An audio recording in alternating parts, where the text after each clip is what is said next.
Sports bulletin. पुरुष one day विश्व cup. Maxwell की शानदार 201 रन की पारी ने ऑस्ट्रेलिया को बड़ी जीत दिलाई। ऑस्ट्रेलिया शर्मनाक हार की ओर बढ़ता दिख रहा था जब 19वें ओवर में स्कोर 91/7 था। अफगानिस्तान के 291/5 के स्कोर का पीछा करते हुए इब्राहिम जादरान 143 गेंदों पर नाबाद 129 रन ने विश्व कप में पहला शतक बनाया। लेकिन मैक्सवेल और कप्तान पैट कमिंस ने 8वें विकेट की साझेदारी के लिए 170 गेंदों पर 202 रन बनाए। मैक्सवेल ने इनमें से 179 रन बनाए और कमिंस 68 गेंदों पर 12 रन बनाकर अपराजित रहे। यह मैक्सवेल की एक सनसनीखेज पारी थी, जिन्होंने मार्नस लाबुस्चग्ने को रन आउट करने में शामिल होकर ऑस्ट्रेलिया को 91/7 पर सिमटने के बाद किले पर कब्जा कर लिया।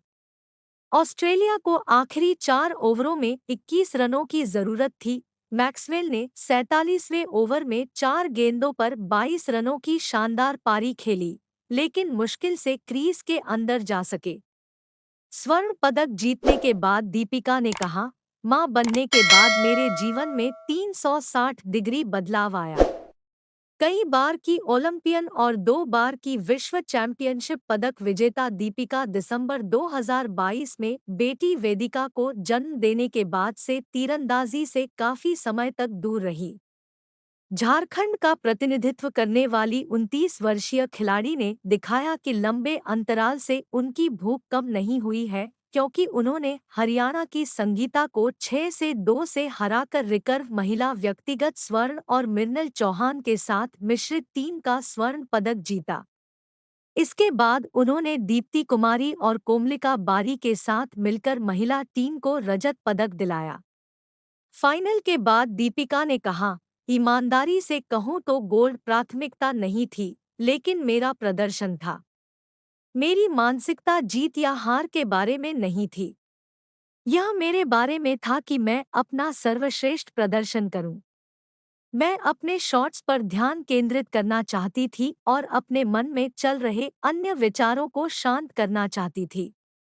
यह कुछ ऐसा है जो भविष्य में भी मुझे मानसिक रूप से मदद करेगा। जर्मन फुटबॉल के दिग्गज ओलिवर कान मंगलवार को भारत पहुंचे।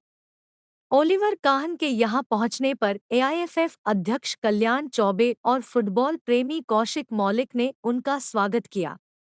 एआईएफएफ प्रमुख ने एक्स पर लिखा, भारत में ओलिवर काहन का स्वागत करते हुए मुझे अत्यंत सम्मान महसूस हुआ।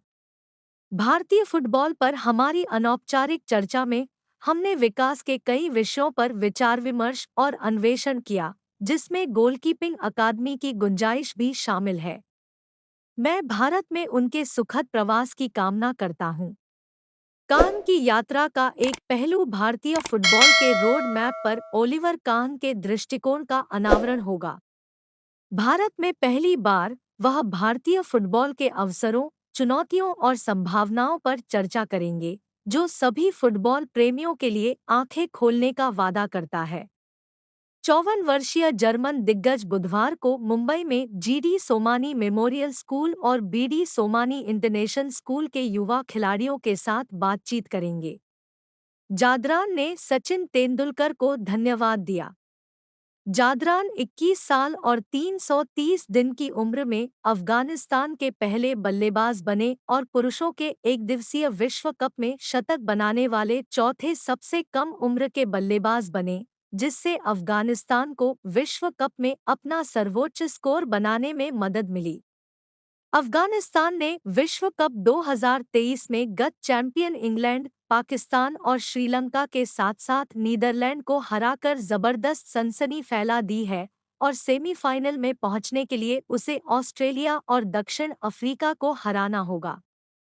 मंगलवार को जादरान ने महान भारतीय बल्लेबाज के घरेलू मैदान पर शतक बनाने के लिए प्रेरित करने के लिए तेंदुलकर को धन्यवाद दिया। तेंदुलकर ने ऑस्ट्रेलिया के खिलाफ मैच से पहले अफगानिस्तान टीम का दौरा किया था और खिलाड़ियों से बातचीत की थी। BNT की खास पेशकश।